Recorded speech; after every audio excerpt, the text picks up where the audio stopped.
سيدتي رجعنا لك مرة تانية. النهارده الحقيقة بنتكلم، أكيد كل كلامنا النهارده هيكون على الظاهرة الصحية اللي احنا شفناها امبارح، على احساسنا بالوقفه دي وتحمسنا. في بعض الناس قالت ان احنا اكننا رايحين الرحله، الواحد كان سعيد لدرجه انه رايح رحله. ناس كتير مش هاممها، والحقيقه هو دي الحاله الصحيه، ان مش هاممها النتيجه هتبقى عامل ازاي قد ما هاممنا انه فعلا يعني لغايه دلوقتي اللي اتقال 25 مليون مصري راحوا شاركوا في الاستفتاءات. النهارده معانا ضيفه عزيزه جدا جدا، وهي الحقيقه دكتوره اسنان، لكن في نفس الوقت هي صحفيه وكاتبه، عملت 4 قصص جميله جدا، 4 قصص ادبيه، اخرهم يعني ايه راجل. والحقيقه اللقاءات اللي اتعملت معاها قبل كده قالت ان هي وجهه نظرها في الشاب بتاع اليومين دول اتغيرت كتير، واتعملت مقالات، كتبت مقالات، من ضمنها اخر مقال ليها كان اسمه دستور يا اسيادنا. معانا الدكتوره رشا سمير. ازيك يا دكتور؟ اهلا يا ريم. اخبارك ايه؟ الحمد لله. تعليقا على دستور يا سيادنا هنبتدي بيه. انت كتبتيه تقريبا قبل امبارح بكام يوم؟ الاربعاء، انا بكتب كل الاربعاء اللي قبل الانتخابات. الاربعاء اللي قبل الانتخابات. كانت وجهه نظرك ايه؟ وكنت حاسه ان الناس دي فعلا هتنزل تشارك في الاستفتاءات العدد الكبير ده؟ وكنت انت شايفه ايه، او اهم حاجات ذكرتيها ايه؟ انا عارفه انك اتكلمتي على حته التعليم تحديدا. بالظبط. فقولي لي وجهه نظرك. هو طبعا كانت وجهه نظري، احنا كلنا عمرنا ما كنا نتوقع ان الاقبال هيبقى بالشكل العظيم اللي شفناه امبارح ده. كان فعلا حاجه تفرح. يعني انا نزلت 4 مرات عشان اعرف اروح اقف في الطابور، كل مره انزل والاقي الطابور طويل جدا، ارجع وانزل تاني. الولاد عندي يقولوا لي انت ما انتخبتيش يا ماما، انزلي انتخبي. فالحقيقه يعني كان مظهر حضاري جدا. رحنا شفنا ستات ماسكه اولاد صغيره، وشفنا شباب، وشفنا رجاله عواجيز جدا وستات عواجيز. الحقيقه كانت حاجه تفرح ان الناس كلها كانت فيري كين انها تروح تدي صوتها يعني. فطبعا لا، انا لما كتبت المقال ما كنتش متصوره ان الموقف هيبقى حاجه محترمه كده. الناس، عدد الناس اللي راحوا ادلوا بصوتهم بتهيألي قد عدد الناس اللي ادلوا بصوتهم من ايام محمد علي باشا لحد النهارده. فطبعا كانت حاجه جميله جدا. المقال يا دكتور كمان كان باين فيه انك انت بتفكري مع الناس، يعني انت ناس سالتك ايه رايك، وكان باين انت كاتبه بتكتبي انك انت بتفكري حتى وانت بتكتبي بتوصلي للمرحله دي. وانا حتى استعرضت اول دستور اتعمل في مصر، وقلت ان الدستور ده كان له سلبياته، لكن في المرحله دي احنا اضطرينا نتقبله عشان المرحله دي كان لازم تمر. فاحنا عايزين نقول يعني اللي كنت عايزه اقوله ان احنا النهارده مش مضطرين هنتقبل سلبيات، لان احنا عايزين نبدا مرحله جديده نبداها على بياض بقى زي ما بيقولوا يعني. يعني طبعا انا كان وجهه نظري، يمكن انا ما قلتهاش صراحه في المقال، بس هي كانت باينه ضمنا يعني ان انا كنت هقول لا يعني. وقلت لا طبعا، والناس كتير اعتقد قوي قالت لا، انما واضح ان الاغلبيه الساحقه قالت نعم. ده اعتقد له علاقه بان عدد المناطق الانتخابيه او يعني الناس اللي بتنتخب في الريف والقرى والنجوع اضعاف الناس في مصر. ودول هيقولوا نعم. ودول هيقولوا نعم لعده اسباب يعني برغم ان بقول لك المظهر الحضاري شفناه امبارح، انما كان في خطوط كتير الواحد يحطها 100 خط يتحط تحت برضو ان حصل حاجات عجيبه يعني. مؤثرات خارجيه طبعا للاسف دينيه، يعني مش عايز اذكر حد بعينه، انما هنقول ان في ناس استغلت حته الدين دي في ان انا اقنع الناس ان لا، دي تقريبا دي اللي هتدخلك النار، ونعم دي اللي هتدخلك الجنه، او يعني انت كده ماشي صح لان انت كده بتحط البلد في ظروف احسن انها هتستقر. فالدفع بالناس في بعض يعني فئه معينه، يمكن دي الفئه اللي انا كتبت عنها في المقال. يعني كنت بطالب ان احنا نثقف الناس، ندي فرصه للناس شويه وبعدين نزقهم يروحوا ينتخبوا. واللي حصل فعلا ان انا كنت متخوفه منه، ان في ناس كتير جدا راحت ما هياش عارفه. يعني في ناس كانت واقفه قدامي في الطابور بيسالك لحد اخر لحظه، هو حضرتك هتقولي طب هتقولي لا، طب انا اقول ايه؟ ففي ناس كتير ما كانتش عارفه. الواحد حاول طبعا عن طريق الفيسبوك وعن طريق المقال ان هو يوعي العدد اللي يقدر عليه، اللي بيشتغلوا عندك في البيت، البواب، اللي مش وانت نازله كنت بسال كل واحد واشرح له يعني ايه تعديل دستوري.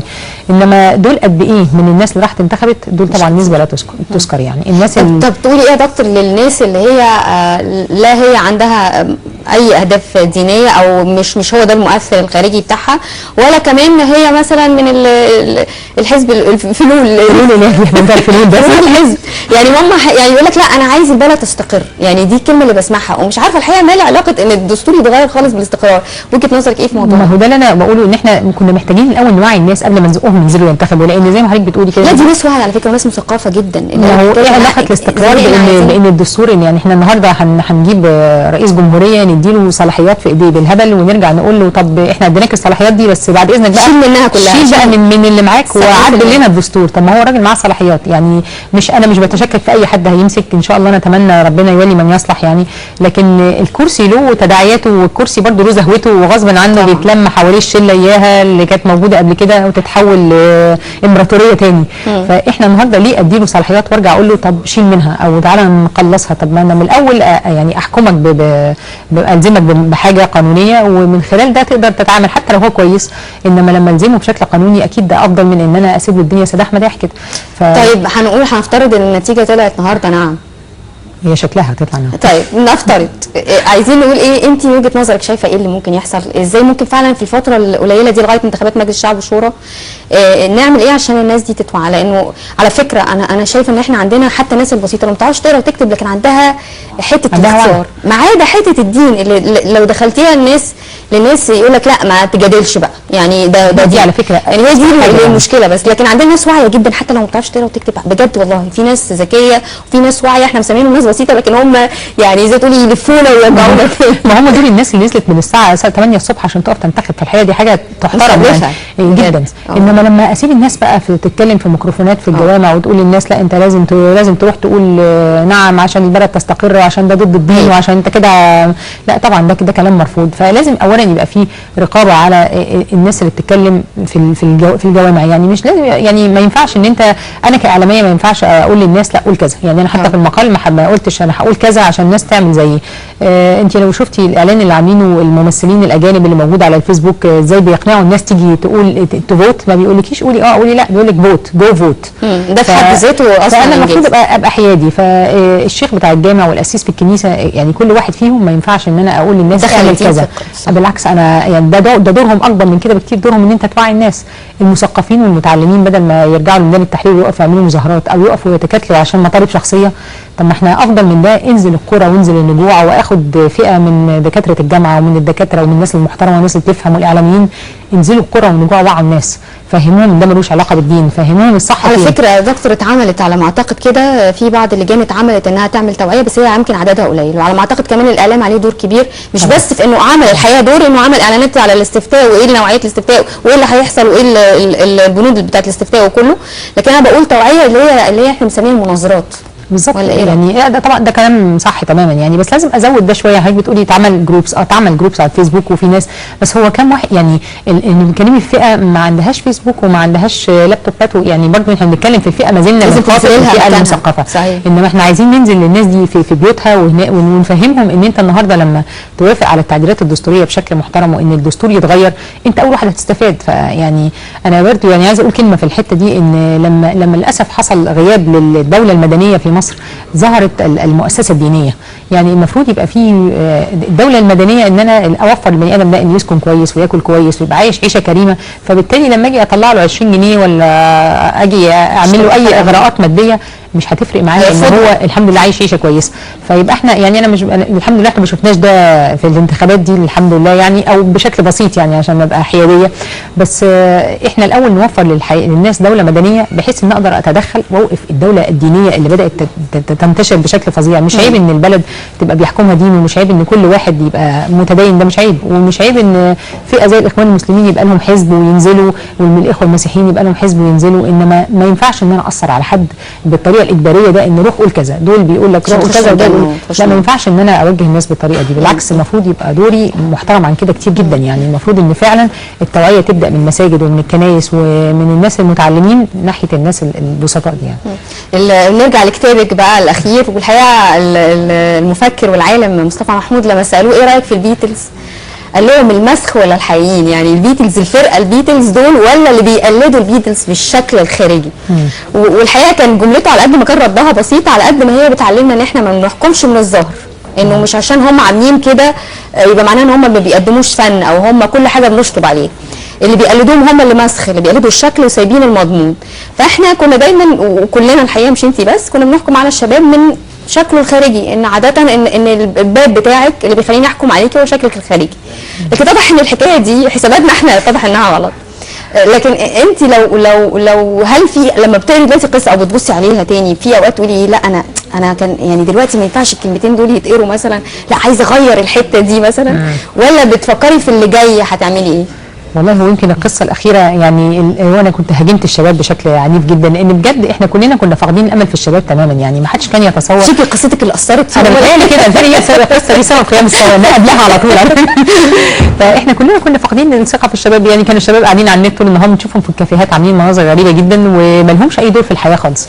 وحتى لما بتيجي تتناقشي للاسف مع ناس كتير جدا متخرجين من الجامعه، ويمكن دول بقى الفئه انا برضو اتكلمت عنها في مقالي الاخير، ان في فئه اخطر من اللي مش متعلمين، ده في فئه متخرجه من الجامعه جهله تماما، يعني مع الاسف يعني ان انت بتيجي تقولي له مين عباس العقاد، مين مكرم عبيد، مين اي حد، مش عارفين حد خالص، بس هو متخرج معاه شهاده يعني.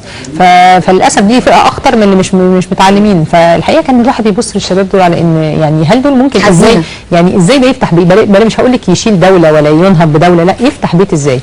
ففجاه الحقيقه قامت ثوره الشباب اللي ما حدش كان يعني يتوقعها خالص طبعا. الناس زعلانه من حكايه ثوره الشباب دي، بس هم زي ما بتقولي هم الشعلاء لا الشراره طبعا مفيش شك يعني. والشغل اللي عملوه على الفيسبوك برغم كنا فاهمين الفيسبوك ده يا دوب برضه اخره تشاتنج، فدلوقتي بقيت احترم ولادي بقى وخلاص وزقهم يقعدوا على الفيسبوك كلنا وعدد كبير حتى من الجيل اللي قبلينا ابتدوا يقعدوا على الفيسبوك، مع ان ما كانش ناس كتير على فكره جدا بدات تعمل اكونتات بعد كده عشان تبقى بس انفولد في الحياه يعني.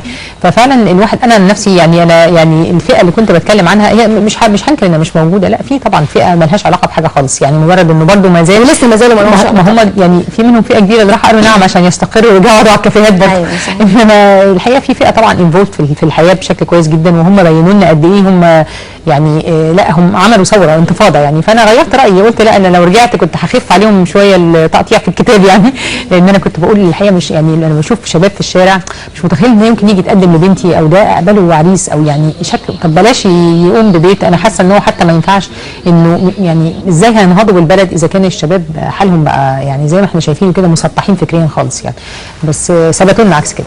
طب قولي لي انت، انا اللي عارفاه اللي جاي ان شاء الله هيبقى يعني ايه رئيس، وحكايه يعني ايه رئيس دي الحقيقه بنحط تحتها 600 خط. مين اللي سرب المعلومه دي؟ اذا كان الناس متلخبطه دلوقتي ايه اللي هيحصل بعد نعم ولايه، فهو الهدف الاساسي والرئيسي بتاعنا دلوقتي اللي كلنا باصين له رغم انه لسه عليه مرحله شويه، انه الرئيس بتاعنا هيبقى شكله ايه. انت من وجهه نظرك ممكن بغض النظر ان فكره انك هتعملي المشروع ده او هو ده خطتك اللي جايه يعني ايه رئيس جت بسبب الاحداث اللي بتحصل اليومين دول، لكن قولي لي انت الرئيس بتاعك ممكن يكون اللي بتحلمي بيه بقى، فارس احلامك كرئيس. على فكره ده بالمناسبه ده مشروع يعني خلقته الثوره، انا ما كانش موجود خالص، وانا كنت بكتب روايه والروايه خلصتها فعلا وكنت على وشك اصدارها، بس طبعا الاحداث اليومين دول خلت سوق الكتب يعني لحد ما في النازل زي حاجات كتير، فقلت لا انتظر شويه مش هنزلها دلوقتي. فجات لي الفكره دي الحقيقه بمساعده استاذي يعني استاذ رشاد كامل رئيس تحرير صباح الخير الاسبق. هو الحقيقه يعني احنا كنا بندردش وجات الفكره، قال لي طب ما انت عامله ما نمشي ده يعني ايه راجل ده مشي كده سلسله مقالات، فاقترحت عليه اسم فعجبه جدا، فقال لي طب انت بتفكري ازاي، فبدانا الحقيقه نتناقش في الموضوع. فيعني انا عندي فكره معينه مش هقولها بقى، انت حرقتي الاسم لا قولي انت يعني شايفه ان الرئيس المقبل لمصر الرئيس المقبل لمصر ده طبعا لازم اولا يبقى من الشعب، يعني مش لازم من الميدان، انما لازم يبقى من الشعب، لازم يبقى بيسمع للشعب، لازم يحاول يتخطى على مساله الشلاليه اللي بتتلم حواليه وبتحوله من مواطن عادي الى ديكتاتور يعني. فاحنا لازم يقدر يتغلب على الحته دي. فهو الرئيس القادم اولا لازم يبقى صوت الناس، لازم يسمع كويس قوي للناس، ما يبقاش مغيب زي ما شفنا قبل كده، ويعني وبالتالي ان شاء الله ان احنا نتمنى ان بمساعده الناس ومساعده الناس اللي حواليه ان هو يقدر يحكم البلد حكم عادل يعني.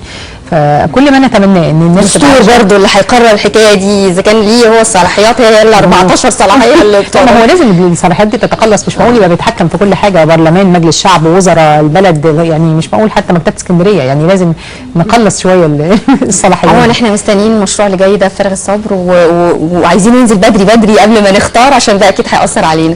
بشكرك دكتوره رشا سمير، نورتينا النهارده، ولينا لازم لقاء تاني برضه قريب يعني نشوف بقى اخر مستجداتك واخر مقالاتك ان شاء الله. والله انا اللي بشكرك جدا لاني سعيده ان انا موجوده مع مذيعه انا بحترمها على المستوى الانساني والمهني يعني، فجميله يعني. ميرسي يا دكتور، بشكرك.